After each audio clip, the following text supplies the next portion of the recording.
بسم اللہ الرحمن الرحیم۔ السلام علیکم۔ یہ 1971 کی بات ہے کہ ایک مسیحی ڈاکٹر نے یورپی پریس کو ایک خط لکھا کہ آب زمزم پینے کے قابل نہیں۔ مسیحی ڈاکٹر کا بیان اس مفروضے پر مبنی تھا کہ خانہ کعبہ ایک نشیبی جگہ یعنی سطح سمندر سے نیچے ہے اور مکہ شہر کے مرکز میں واقع ہونے کے باعث شہر کا سارا گندا پانی زمین میں سرایت کرنے کے بعد آب زمزم میں گرتا ہے۔ خوش قسمتی سے یہ خبر شاہ فیصل تک پہنچ گئی۔ انہوں نے بلا تاخیر ایگریکلچر واٹر اینڈ ریسورسز یعنی زراعت اور ذرائع آب کی وزارت کو حکم دیا کہ آب زمزم کے نمونے یورپی لیبارٹری کو یہ معلوم کرنے کے لیے بھیجے جائیں کہ کیا آب زمزم پینے کے قابل ہے یا نہیں۔ وزارت نے جدہ میں قائم پلانٹ پاور اینڈ ڈیزلینیشن کو یہ کام سونپا۔ اس وقت ایک کیمیکل انجینئر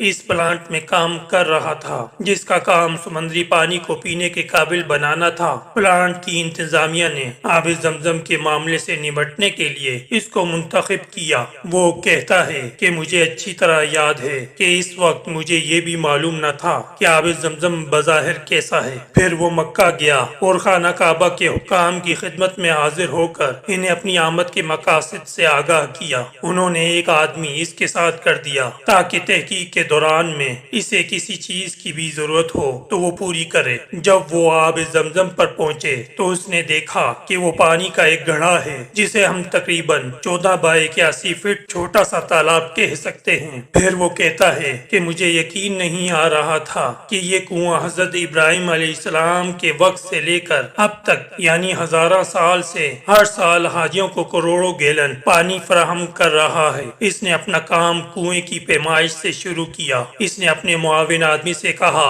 کہ وہ مجھے کنویں کی گہرائی بتائے۔ اس نے پہلے غسل کیا اور پھر وہ کنویں میں اتر گیا۔ وہ سیدھا کھڑا ہو گیا۔ میں نے دیکھا کہ پانی کی سطح اس کے کندھوں سے ذرا اوپر تھی۔ اس کا قد 5 فٹ 8 انچ تھا۔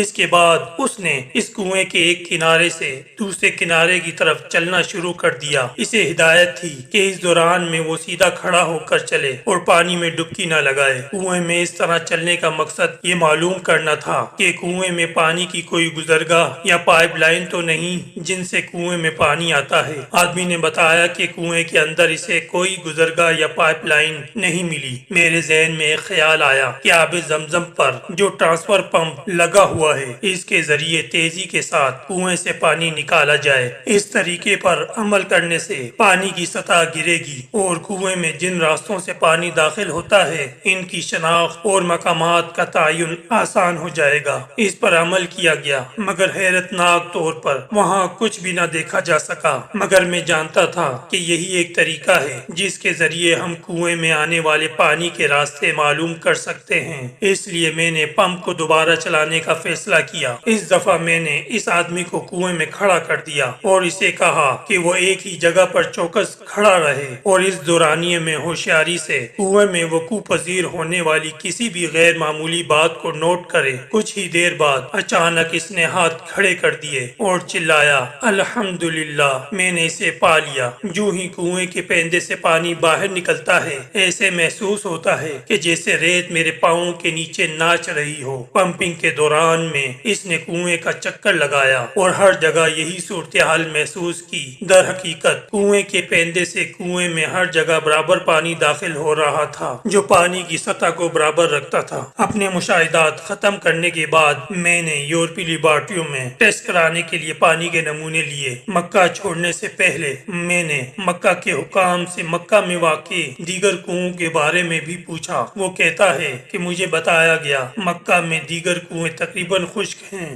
جدہ پہنچ کر میں نے اپنے باس کو اپنی تحقیق سے آگاہ کیا۔ اس نے بڑی دلچسپی سے میری باتوں کو سنا مگر نامعقول رائے دیتے ہوئے کہا کہ آب زمزم کا اندرونی طور پر بحر احمر سے کنیکشن ہوگا، مگر مگر یہ کس طرح ممکن ہے؟ کیونکہ مکہ سے بحر احمر 75 کلومیٹر دور ہے، اور پھر مکہ کی حدود میں آب زمزم سے پہلے جو کنویں آتے ہیں وہ عموماً خشک رہتے ہیں۔ یورپی لیبارٹریوں نے آب زمزم کے ٹیسٹ کے بعد جو تجزیاتی رپورٹس دی وہ تقریباً ویسی ہی تھی جو ہماری لیبارٹریوں نے دی تھی۔ آب زمزم اور دیگر پانی میں فرق صرف یہ تھا کہ آب زمزم میں کیلشیم اور میگنیشیم نمکیات کی مقدار کچھ زیادہ تھی۔ انہی نمکیات کی مقدار زیادہ ہونے کے باعث اس پانی سے تھکے ہوئے حاجی بھی تر و تازہ رہتے ہیں۔ اس کے علاوہ آب زمزم میں فلورائڈز بھی پائے جاتے ہیں، اس لیے آب زمزم جراثیم کش اثرات بھی رکھتا ہے۔ یورپی لیبارٹریوں نے واضح طور پر لکھا کہ پانی مکمل طور پر پینے کے قابل ہے۔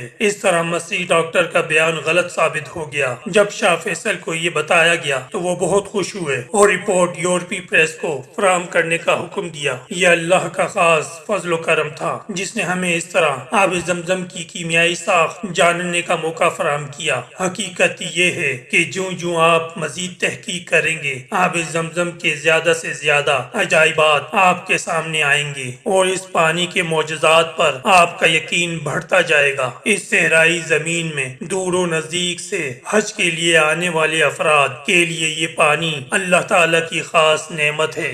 آب زمزم کی چند خاص خصوصیات ملاحظہ فرمائیں۔ آب زمزم کبھی خشک نہیں ہوتا، اس کے برعکس اس نے پانی کی ضروریات ہمیشہ پوری کی ہیں۔ جب سے یہ وجود میں آیا ہے اس کے ذائقے اور نمکیات کی کمپوزیشن میں کوئی تبدیلی نہیں آئی۔ پانی کے لیے موضوع آب زمزم کی خاصیت ہمیشہ سے عالمی طور پر تسلیم شدہ ہے۔ دنیا کے ہر کونے سے حاجی ہر سال مکہ آتے ہیں، اور گزشتہ 14 صدیوں میں آب زمزم کے خلاف کوئی شکایت سننے میں نہیں آئی۔ حاجی ہمیشہ اس سے لطف اندوز ہوئے ہیں جو انہیں تر و تازہ رکھتا ہے۔ شہر میں سپلائی کیے جانے والے پانیوں میں کلورین یا دیگر کیمیکل ملائے جاتے ہیں، مگر آب زمزم میں آج تک کبھی بھی کلورین یا کوئی دوسرا کیمیکل نہیں ملایا گیا۔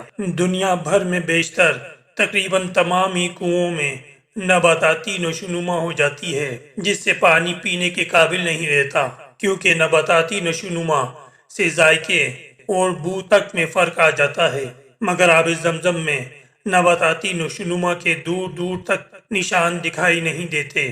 صدیوں پہلے یہ کنواں اس وقت وجود میں آیا جب حضرت ہاجرہ علیہ السلام اپنے بیٹے حضرت اسماعیل علیہ السلام کے لیے پانی کی تلاش میں صفا و مروہ میں دوڑ رہی تھی، اور حضرت اسماعیل علیہ السلام کی ایڑیاں زمین پر مارنے سے پانی کا چشمہ پھوٹ پڑا، اور پھر اللہ کے فضل و کرم سے کنواں بن گیا۔ پانی نے آب زمزم اور کنویں نے چاہ زمزم کا نام پایا۔